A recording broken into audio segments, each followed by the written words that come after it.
the merchant, the wife, the monk.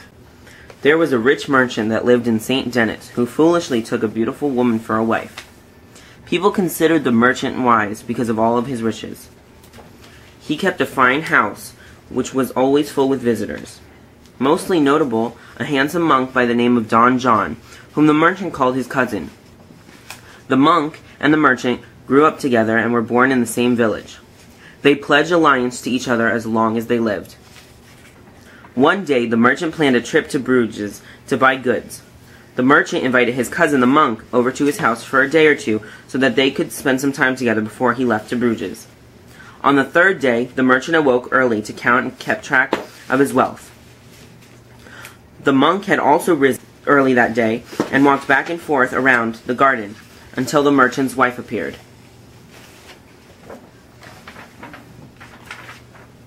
Oh, Don John, my dear cousin, what is wrong? Why are you up so early? Cousin, 5 hours of sleep should be enough for anyone, unless he is an old and weak like these married men who lie and crouch in bed like rabbits in a burrow. But dear cousin, why are you so pale? Didn't your husband work you so hard last night that you should be in need of sleep? God knows everything. No, my cousin, it is not that way with me. There isn't a wife in this whole kingdom of France that gets less enjoyment from that silly game than me. But I dare not tell anyone how things stand with me. Therefore, I plan on leaving the country or killing myself, for I am full of fear and worries. My cousin, God forbid that you should kill yourself because of fear and worries. Tell me your problems and maybe I could be of some help.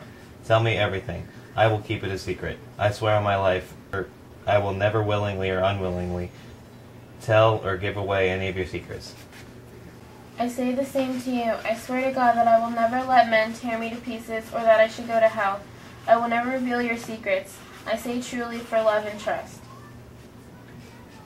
Cousin, if I had time, I would tell you my life story and how I have suffered since I married my husband, even though he is your cousin.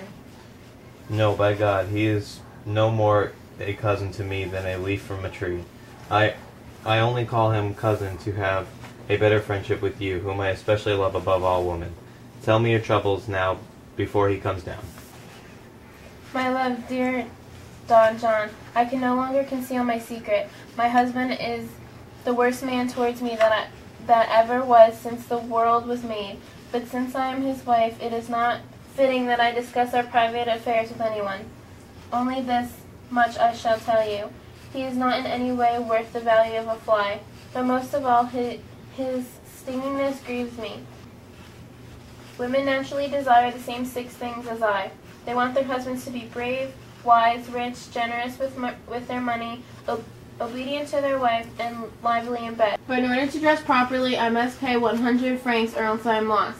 I would not do a disgraceful thing, so therefore I beg you, lend me this sum or else I must die. By God, I will not fail in my gratitude if you do as I ask. I will repay you and give you whatever pleasure and service I can. Now truly, my own dear lady, I pity you, and I swear and give you my word that once your husband has left, I will bring you 100 francs. He grabs her and kisses her. Now go quietly and let's dine as soon as possible. Go now and be as faithful as I shall be. The wife quickly ordered for food to be made, and left to her husband and insisted that he come down to dine with the monk and herself.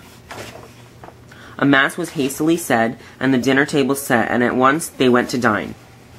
The merchant fed the monk richly. After dinner, the monk led the merchant aside and privately asked, I pray, cousin, that you ride carefully and that God watch over you on your trip to Bruges. If there is anything that you should ask of me that is within my powers, consider it done. One thing I should like to ask of you before you leave. If it is possible, could you lend me 100 francs, for I must buy some animal stuff. Dear Don John, my gold is yours whenever you request it. Take what you need and repay when you can. And with that, the merchant handed the monk 100 francs, and they talked and drank until the merchant left for Bruges. That Sunday, the monk rode down to St. Denis to meet the merchant's wife at her home to give her the money. To go quickly to the point, the wife agreed with Don John to sleep with him all night in exchange for the money.